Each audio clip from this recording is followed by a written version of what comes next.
намрын дунд сарын ихээр ноёны угсаа залгах залуу аг амиа ивдгсэн хэцүү явдал болов. Ноён хүүгээ бусдын гарт хорлогдсон гэж сэжгэлсэн бололтой.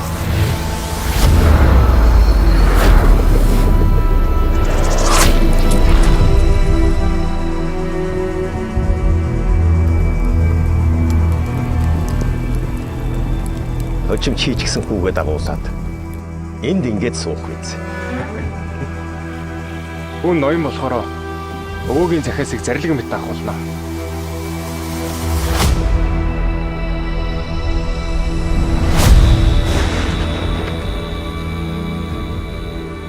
Ичийг маань хожиг өвчнөдөө шаналж олон шин ганцхан таныг л дудаж ганцаараа тарчилж байхад нь та хаана байсан? Миний энд ирсэнд агийн үхлийн шалтгааныг олох болохоор таны тухай хинт ч элбийн зүйл ярилгүй хамтарч чадна. Та намайг алуурчин гэж бодож байна уу? Агийг байхгүй болсныг далимдуулан хэн нэг нь хийсэн хэрэгээ тохох гэж байгаа юм биш үү?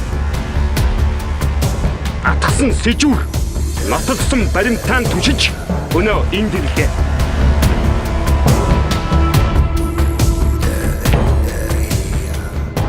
Өртөө хүмүүхэн энэ хэргийн сэжигтэн гэсэн үг.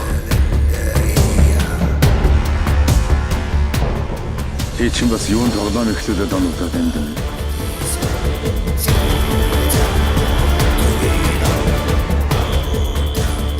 Өөлөрч өмхөрч яваа хөвшин ноёны самуу хатныг оргуулж босгох гэж тэнэглэж явдаг цаг биш. Их хэвшэр өөр хинэгч биш. Би чамаа хийж өгөхгүй.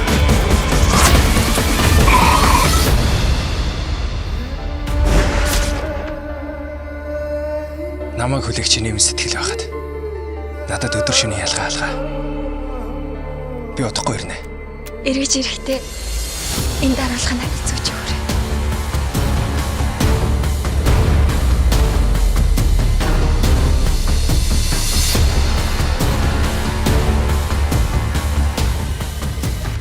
Одоо миний ярих түүх данжаад ноёны хотонд ирсэн тэр өдрөөс эхэлнэ.